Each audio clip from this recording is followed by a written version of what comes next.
Нема нови мерки за помош на граѓаните и стопанството. Економско-социјалниот совет кој денес се одржа во проширен состав заврши без конкретни заклучоци.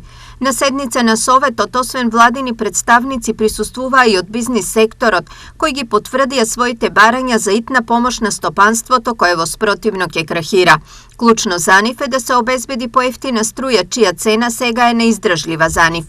Во иднина делот на можното снабдување со струја од странство и производството на струја во нашата држава да се направи математички калкулирање, да се најде просекот и тој просек, значи да се сподели, значи ако е нашата струја за производство 100 евра по мегават и увозната струја 300 евра, значи тој просек да се подели и да се плаќа на компаниите да плаќаат, значи струја на слободниот пазар по пониска цена од таа што е во берза. Да евентуално доколку се направат одредени комбинации со вклучување на ТЕТО и оние обновливи извори на енергија, некако да се добие некоја си цена од околу 300 евра, која државата на некој начин би ја понудила на реалниот сектор и таа би била фиксна во тие количини во кои може да се обезбеди.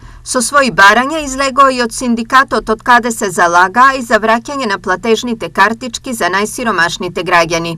Да се поделат вредности картици за купување на храна на одредена категорија на семејство, особено на оние чиј вкупен доход е под просечната плата, а во едно 4-члено семејство да се доисплаќа висината со разликата на потрошувачката кошничка. Платите во државата да го следат порастот на инфлацијата, но и порастот на синдикалната кошничка, која изработуваме по параметри дадени од Државниот завод за статистика.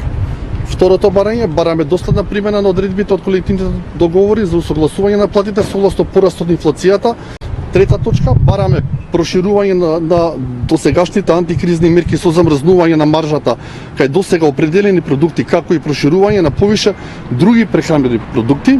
Очекувањата се дека конкретни мерки владата ќе понуди до среда или најдоцна за една недела од сега.